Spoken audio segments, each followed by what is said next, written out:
प्यारे बच्चों, शुभ प्रभात। हिंदी की क्लास में आपका स्वागत है।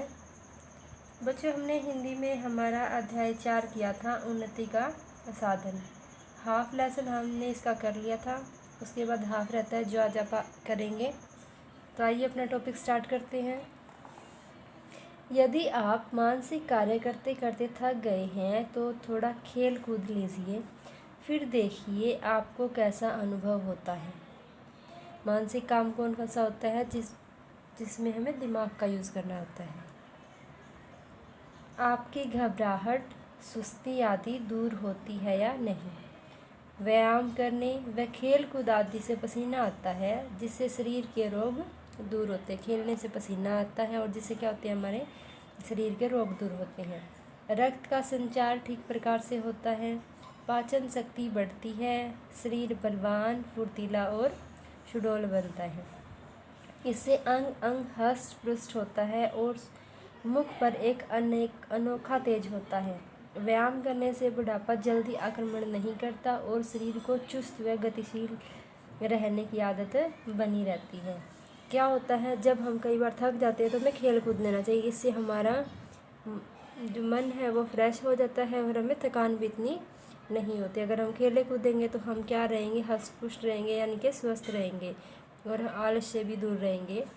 उसके बाद है, जो व्यक्ति नियमित रूप से व्यायाम करता है, नियमित होता है रोजाना, और नियमित समय पर भोजन करता है, उसका जीवन उल्लासपूर्ण और सुखी होता है, यानी कि वो सुखी रहता है।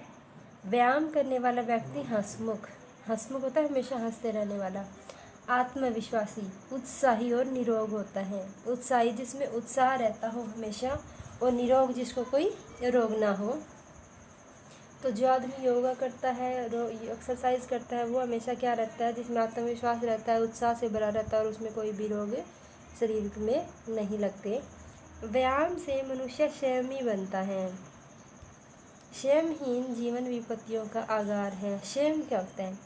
संयम होता है मतलब सब्र करना। तो व्यायाम करने से आदमी को आत्मनियंत्रण की शक्ति ज़्यादा आ जाती है और जिससे वो कोई भी समस्या का समाधान अच्छे से कर लेता है। अतः विपत्तियाँ व्यायाम करने वाले व्यक्ति से दूर रहती है।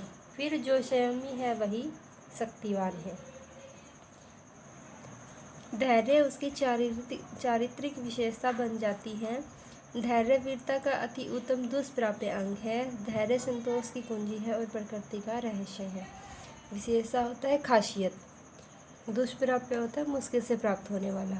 तो ये क्या है कि जो आदमी संयम रखता है, धैर्य उसका चरित्र का, यानी कि उसके जीवन का हिस्सा बन जाता है। और धैर्य है वो वीरता का अति उत्तम दुष्प्राप्य अंग है। इसका मतलब ये है कि बड़ी मुश्किल से प्राप्त होता है धैर्य, क्योंकि सभी लोगों में धीरज नहीं होता।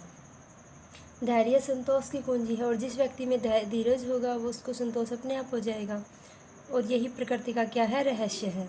धैर्य से क्षमा का जन्म होता है। क्षमा होती माफ़ी, यानी कि धैर्य से व्यक्ति में माफ़ करने की शक्ति अपने आप आ जाती है, जिसे वीरों का क्या माना गया है, आभूषण माना गया है। क्षमा से बढ़कर किसी भी तत्व में पाप को पुण्य बनाने की शक्ति विद्यमान नहीं है। संतोष रूपी अमृत से वह आकंठपूर्ण रहता है और जो सुख शांति का वाहन है। यानी कि जिस व्यक्ति में धीरज होगा उसमें क्षमा करने की शक्ति अपने आप आ जाएगी। और जो दूसरों को करना सीख जाता है वो आदमी अपना संतोषपूर्ण जीवन व्यतीत करता है। चाणक्य की कुछ नीतियाँ हैं। चाणक्य है बहुत महान गुरु हुए हैं।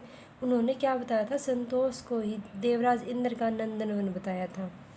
व्यायाम हमेशा अवस्था के अनुरूप ही करना चाहिए। सभी प्रकार के व्यायाम सभी के लिए उपयोगी नहीं हो सकते, यानी कि व्यायाम हमें अवस्था के अनुसार, यानी कि उम्र के हिसाब से अलग अलग करना चाहिए। सारे व्यायाम सबके लिए उपयोगी नहीं होते। बच्चे अपनी रुचि, योग्यता और वातावरण के अनुसार भाग दौड़ तथा विभिन्न खेल खेल सकते हैं। युवक भी खेल कूद व व्यायाम का सहारा ले सकते हैं तथा बड़ों के लिए प्रातःकाल घूमना व्यायाम है। इसके अतिरिक्त अन्य यौगिक क्रियाएं किसी मार्गदर्शक की देख रेख में अपनाई जा सकती है। यानी कि मार्गदर्शक वो होता है जो हमें रास्ता दिखाने वाला। तो जिसको योग के बारे में, एक्सरसाइज के बारे में अच्छे से पता हो तो उससे हम पूछ के भी कोई यौगिक क्रियाएं कर सकते हैं। मनुष्य के शरीर में 519 पेशियाँ हैं, मसल्स होती हैं जो हमारे शरीर में मांसपेशियाँ, वो 519 हैं। ये पेशियाँ ही मनुष्य को कार्य करने, इधर उधर मुड़ने, उठने, बैठने, फैलने, सिकुड़ने आदि में सहायता करती है। जब हम चलते हैं, फिरते हैं, उठते बैठते हैं तो क्या कौन सहायता करता है इसमें? हमारी पेशियाँ। मांसपेशियाँ जितनी लचीली और स्वस्थ होगी उतनी ही अंग संचालन में सुगमता आएगी। व्यायाम मांसपेशियों को सुदृढ़ बनाता है, रक्त की गति को नियंत्रित रखता है, उसे शुद्ध करता है। यानी कि व्यायाम करने से मांसपेशियाँ अच्छी होंगी और मांसपेशियाँ जितनी लचीली होगी हम उतना ही कोई भी काम है अंग संचालन मतलब होता है अपने अंगों को हिलाना डुलाना आसानी से कर पाएंगे, और जिससे हमारी मांसपेशियाँ क्या हो जाती हैं? सुदृढ़ यानी कि मजबूत होती हैं।